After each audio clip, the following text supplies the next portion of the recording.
All right, what's up, everybody? Welcome to another episode of the New Printing Press podcast. This is episode number 3, broadcasting worldwide to millions and millions of people. We are new podcast news.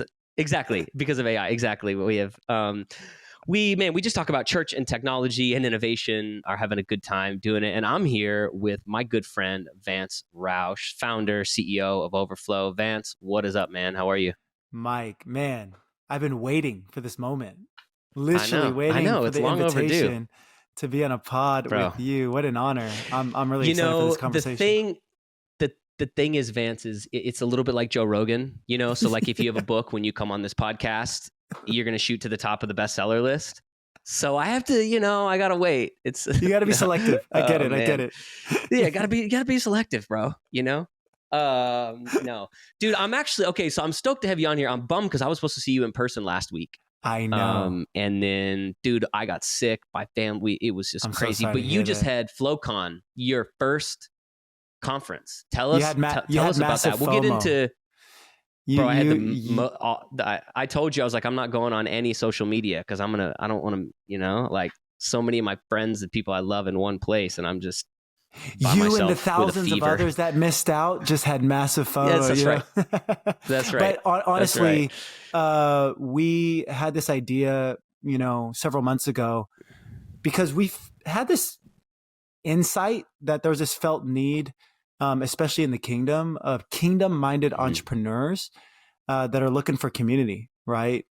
People that are ambitious, people maybe a little bit more oriented towards tech, people that are at least wanting to be part of the conversation of where tech is going and how we can harness it for building the kingdom and building the local church, but not even like for church technologists, but those that are just in the marketplace but want to be on mission, and when we actually set out to start putting the dates on and start promoting it, our faith level was at, I think we can get 200 people, and I even had Kim, my wife, who is pretty much the co-conference director with myself in collaboration with the Hype Network team, Pastor Adam, Katrina, the whole crew.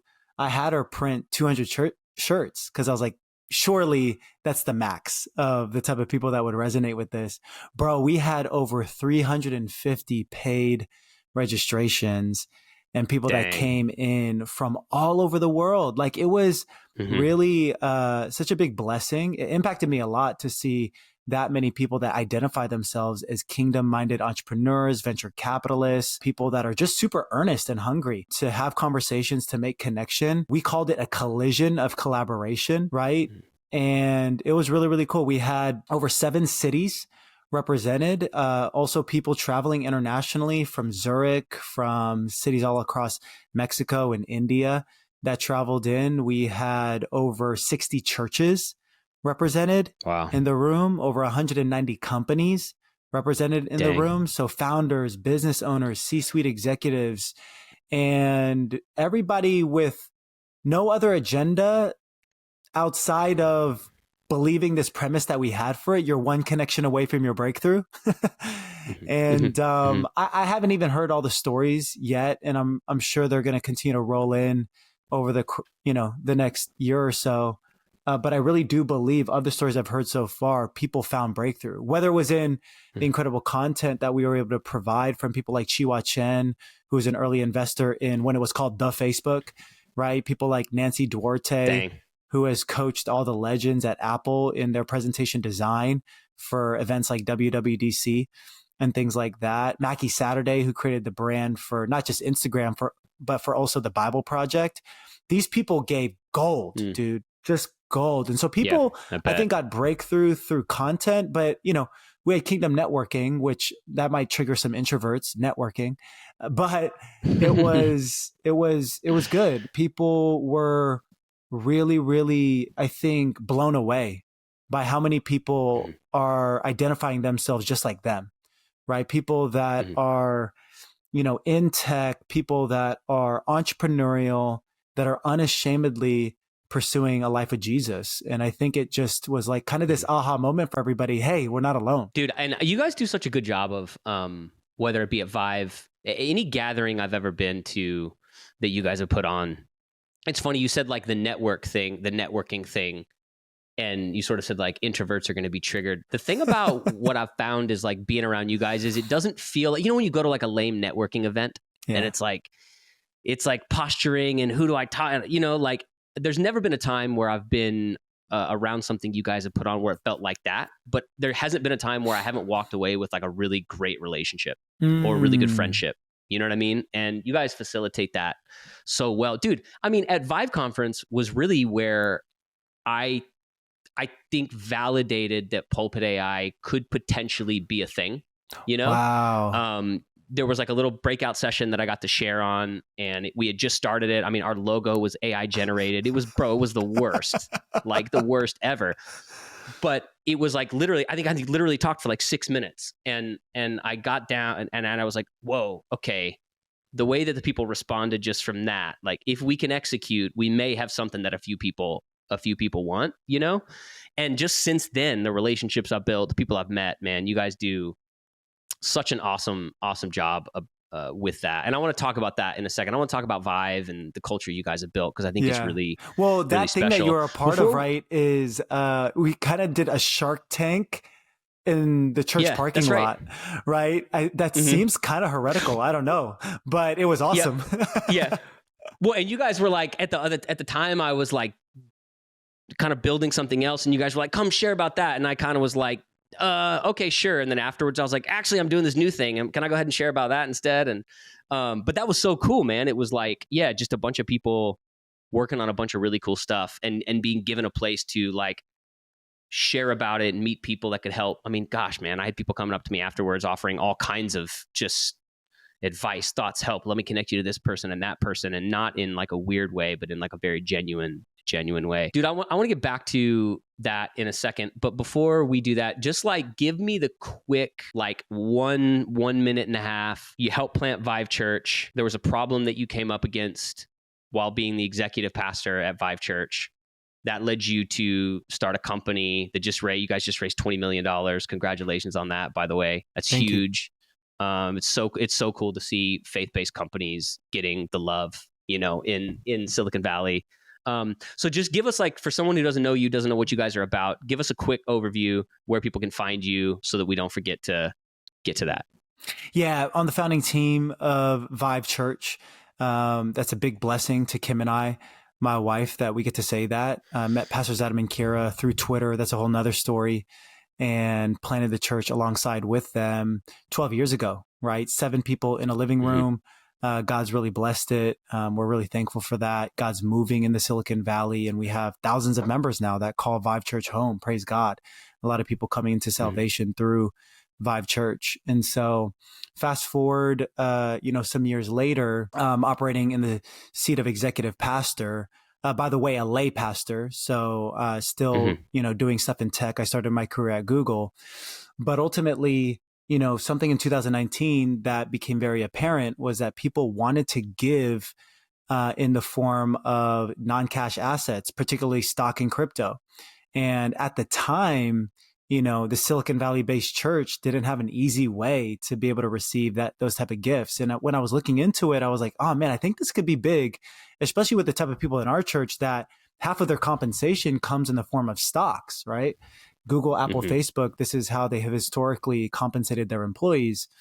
And so I looked into it of why people don't do this more often. And I realized it's because there's a little bit of friction, right? Most of the time you have to kind of call your broker, you have to sign physical forms, you have to, even in some cases, fax them in and things like that. So I set out to build a workflow automation tool where people could transact a stock gift to the church just completely online.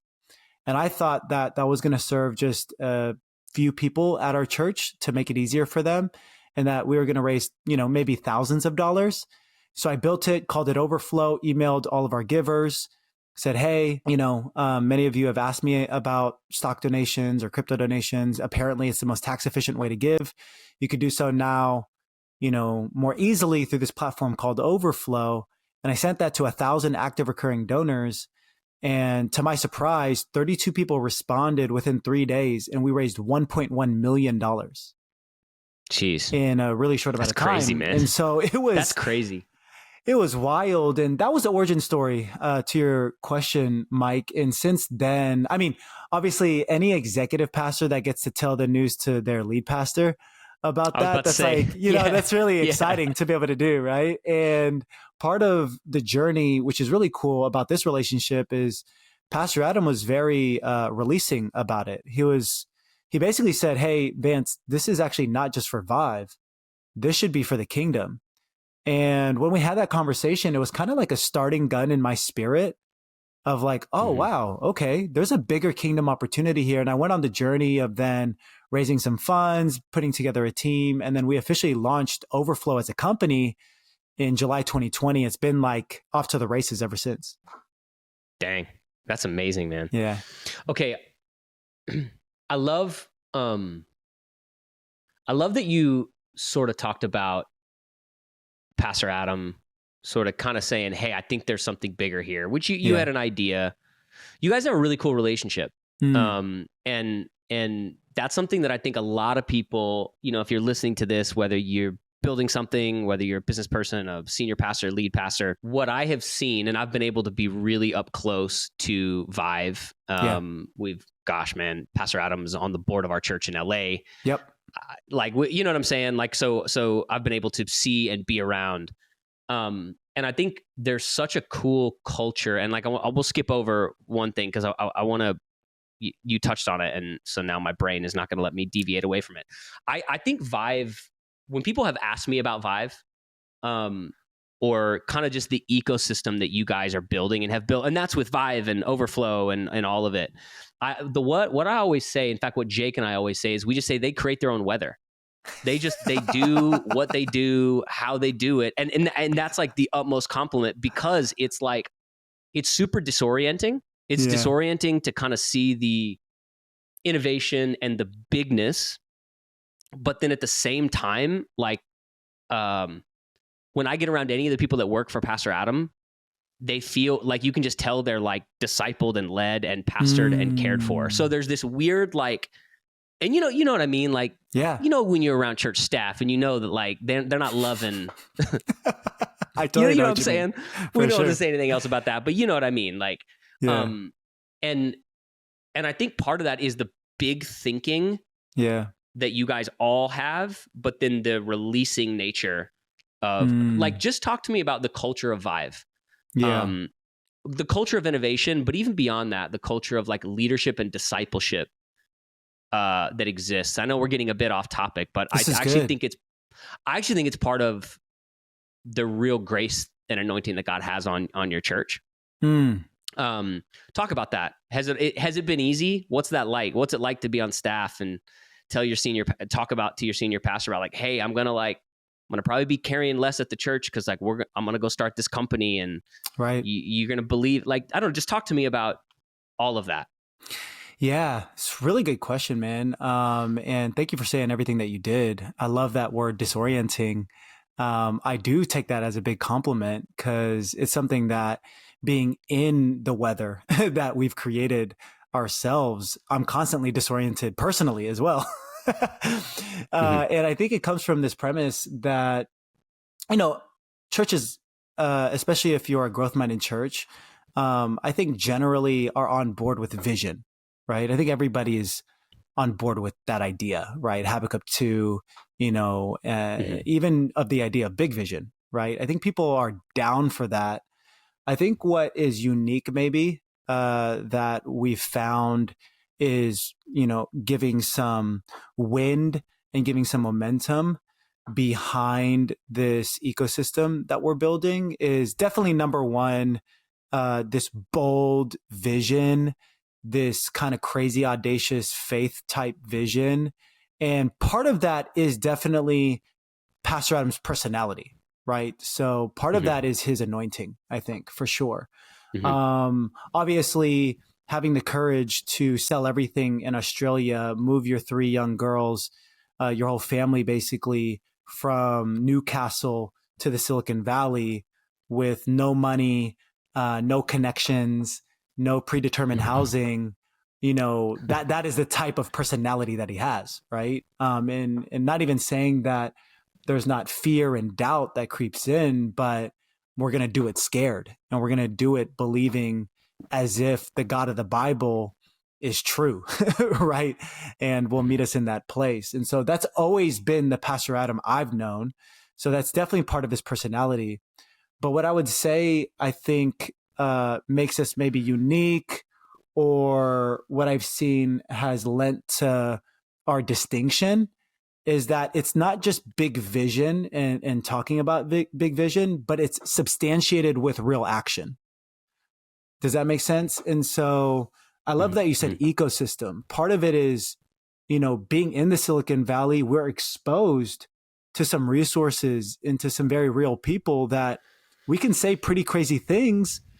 And in the water of the Silicon Valley, I mean, it might sound crazy in the church world, but it's like in the water here in the Silicon Valley. So we're a little bit kind of marrying Pastor Adam's personality with the reality of the region, right? And so I think that's a real distinction, right? Is there is a density of dreamers and thinkers and believers in the Silicon Valley. And we know this now. Silicon Valley is kind of in the cloud now, right? This mentality is starting to infect not just people that live here regionally, but people that have a similar mindset, right? And so I think it's very powerful when you combine the tenets of our faith and the tenets of our biblical belief and who we know our God is with the reality of what this region, even without Jesus, also believes.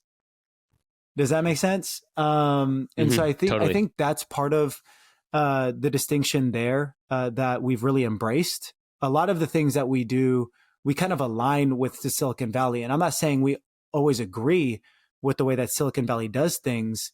We're in the business as churches, right, is to always redeem, right? But there are things that just stock standard in the Silicon Valley, I don't know, kind of feel like kingdom, and then there's definitely things that can be redeemed. You know what, dude, it's so funny you say that, man. Like, I have, since even just announcing Pulpit AI and meeting people on Twitter, and Silicon Valley, even in the tiniest bit of exposure that I've had towards it, is probably the most collaborative ecosystem, if you want to call it that, right? Like, oh, let me connect you to this person. Oh, dude, a day does not go by where somebody does not say, hey, I just saw this thing. Let me connect you to this person, with not asking for anything in return, not asking for it. It is a very collaborative, let's help each other kind of ecosystem. At least from what I've noticed, as not someone that's right in there, but as someone who's had just a tiny bit of exposure, comparative to the church world and comparative to the church tech world, what I've seen is a lot of collaboration versus maybe not quite, maybe a bit of the opposite. Well, I think that's part of what maybe was another part of your question, is how is that dynamic with Pastor Adam and I, especially in that kind of moment where we both had a realization that, oh, wow, okay, let's release Vance to build Overflow. It might mean vocationally less time, on the staff side of church. But I think because there's such big thinking, and because the vision is so ambitious, there is a humble realization that at the end of the day, it has to be effectuated through partnership and through collaboration. It's kind of like this moment of awe where we're talking about some pretty crazy, it just sounds silly when we say it out loud type of things, where it just becomes obvious that, hey, this is not going to be accomplished by just one banner or one brand. This is going to be accomplished with a collective of really ambitious people that are willing to submit their entities and their companies and their organizations and their staff to a bigger collective purpose, right? And so I think because the vision is so big, so audacious, so ambitious, there's a humility in that, hey, at the end of the day, I just know we're not going to be able to do it on our own.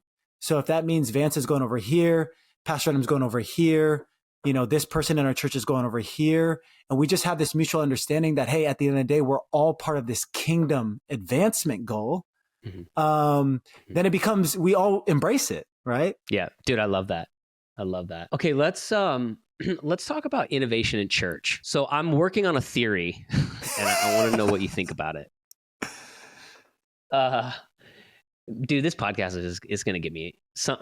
I don't. Yeah, it's going to get me in trouble someday. You're but that's already all right. in trouble. It is what it I is. love it. Yeah. Exactly. So like the church tech space, if you were to call it that, right? Which is, there are hundreds and hundreds of amazing companies that serve churches technologically. Like, I'm not here to like hate on anyone or whatever. I've now talked to a lot of people just in the last 8 or 9 months who have either in the past built software or some kind of technology solution for churches, or who are building it, or who are currently doing and wanting to get out of it as fast as I can. And I keep hearing kind of this like same sentiment. And the sentiment is, oh, the church isn't innovative. Like pastors aren't innovative. There's not a lot of innovation going on. The church is always 18 months to 2 years behind. Like almost as if it's just like a waste of time to try and do anything really innovative in the church space, right? My theory is because I don't think there's a lot of people trying to do anything innovative. You know what I mean? Like Yeah. A lot of what I've seen and been around and experienced is like actually not a lot of passion and vision for innovation. It really Correct. is just kind of like, what's the lowest common denominator? Yep. What's a problem and how can we solve it in kind of the lowest common denominator way? One of the things I love about Overflow is that I think you guys have made innovation not just part of the brand, but part of the education, part of everything that you're doing. And you don't, from what I've seen, you don't talk down to the pastor that you're trying to serve. Right. And what I've noticed in this space is I feel like I see that a lot. Like, hey, let's make this thing sound way more complex than it actually is. Do you understand what I'm saying? Like, this is something I've just been thinking about in the last couple of days. But like, talk to me about the church innovation space, what you're seeing. Why do you think the church gets this rap of like, it's not innovative? Like you got to make it really simple for people. You've got to talk to me about that. Or maybe I'm just seeing this in my own isolated anecdotal experiences. Yeah, no, I think your working theory is very interesting. I think I'd agree with a big portion of it. I would say that everything is contextual, right? And so if we were to zoom out even further than our vantage point in this moment of time, the statement that the church is not innovative is just a false statement, right? Because if we increase the aperture in history, actually the church has brought to you some of the most breakthrough things in human history, including the hospital, including the way that we even do education. Exactly. Right. Including the printing press. This is called the new printing press, right? I mean, religion and Christianity was a huge part of that technological revolution. And so I think part of it is it's almost as if Christians have been redeeming things for a long time, right? and using it for the benefit of the gospel. Anyways, go ahead. You go ahead. I want to hear you talk. Exactly. And I know you've been talking about this a ton in the writing that you all do, and I'm pretty fully aligned with that. I think my viewpoint if we want to restrict it though to this moment in time, is that we are under a new renaissance, right? And actually, if you think about this, even relative to our moment in time, if you take the past 15 to 20 years, it's not that the church has necessarily been not innovative. I also think that people's definition of what the church is and how they define the church industry is different, based on who you're talking to, right? And so the way that you and I view the church industry is going to be very different from somebody who has a Catholic perspective. It's going to be very different from somebody who has a Nazarene and Lutheran perspective. It's going to be very different, like denominationally, right? But I think the type of churches that you and I serve actually skew more towards innovation naturally. And I'm not just talking about the way they think, but actually they're technologically savvy, right? They're incorporating technology in the worship experience. I just think that probably what people are surmising is that we're at the tail end of what, we were innovating within the church of the last decade or so, which was the worship experience, right? And so there has been models, and a lot of it is because it was pioneered by organizations like Hillsong, where churches actually were running pretty well-run concerts, man. Like Vive is an example of that. Like it's a pretty good production. Like I would actually go toe to toe with anybody on who is putting on a regular basis, like every Sunday, the type of production that a church like Vive is doing. Like it is pretty excellent, right? You know, and there's concerts out there, but they're not even doing it on as a frequent basis as, you know, a church does every single Sunday. I think the reality of that is that, okay, cool. We've kind of figured that out. If that's your cup of tea and if that's how you're engaging your community, it's kind of figured out. And what I feel like the new renaissance is actually AI, right? So if you think about it, it all comes down to staffing and personnel. The last couple decades showed us that, oh, okay, cool. This Hillsong style worship, it really engages young people. Let's incorporate that into our worship experiences. But how are we going to do that? Okay, I got to hire a creative director. I got to hire a production specialist. I got to hire sound engineers. I got to hire people that understand lighting and stage cues and all those type of things. And for the last couple of decades, most of the growing churches and what you would call the modern churches have adopted this. And they have these type of staffs, and they know how to lead and recruit these type of staffs and integrate them into their church, right? But tell me one church that has a CTO. Tell me a church that has a data scientist. Tell me a church that has staff members that understand LLMs, right? And so what's happening is that the reason why there maybe isn't innovation to the level of where secular companies are at is because our staffing hasn't caught up. Right. And so you got people like me and you that are selling into churches and trying to serve them with our technologies. But we actually also have to partner with them to point them in the direction of personnel they actually need to hire to be able to fully utilize the software that we're providing them. You know what I mean? It's the same thing, though, Dude, with how maybe Digico had to partner with churches to teach them, hey, by the way, you should probably have a sound engineer, at least on Sundays, to work our systems, right? It's going to be similar to that. And it's going to happen, right? In the next couple of years, it's going to happen. We're not there yet, but we'll get there. Dude, that's actually such a good point. That's actually a really good point. It's like it's a new kind of innovation that requires a new kind of personnel. Yeah. And I love that you said it means we're going to have to work with these churches that actually makes so much sense, dude. And I actually hadn't thought of it that way. Like 10 years ago, people didn't have... You're totally right on. Yeah, 10 years ago, people didn't have photographers on staff, right? Like, or even graphic designers. Exactly. Right? Bro, yeah. I mean, dude, like, you're totally right. Yeah. I wonder how many pastors are thinking about it like that. You know what I mean? I wonder how many pastors are going, man, that's actually a really interesting way to think, man, do I need a CTO?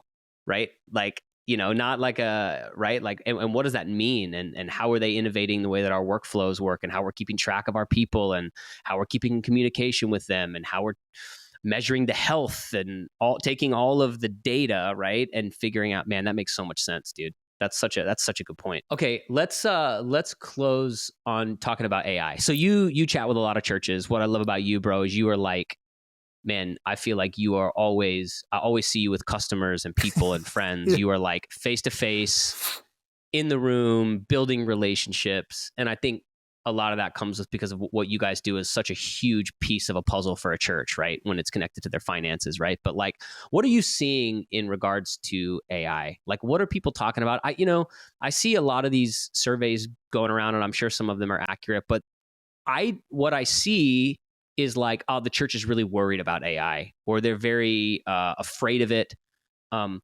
But the experience I'm having with pastors I talk to every day is they're embracing it. They're developing a theology around how they use it, but they're embracing it. What are you seeing? Like, and beyond just like what Pulpit AI does, like, what are you seeing out there? How are churches using AI? How are they responding to it? What's the sentiment? Like, give us what you've been seeing out there. Well, the number one thing I'm seeing is that Pulpit AI is the best company for AI and the church in the industry, bar none. So that's the number one thing I'm seeing. I'll send you a check afterwards for that. We're talking our book a little bit because we're big believers in you, Mike. But yeah, exactly. What I will say is that I think most of the media conversation, and I don't know if this is right or wrong, seems to be so focused on AGI and seems to be so focused on sci-fi that I think people are missing. And if that's more imminent than I think, then maybe rightfully so that we're talking about that a lot, right? But I do think that we've missed a couple steps on what AI can do for us, like right now, before, Terminator comes. Okay. So, the reality is that if you just think about it from the standpoint of Starbucks and Nordstrom's and some of these companies that we interact with every single day, the reality is that these companies have been using machine learning, data, and AI for the last decade to increase our customer experiences in their companies and under their brands. That's why they're so successful, right? Because you can download a Starbucks app and my Starbucks homepage looks different from yours based on my previous orders.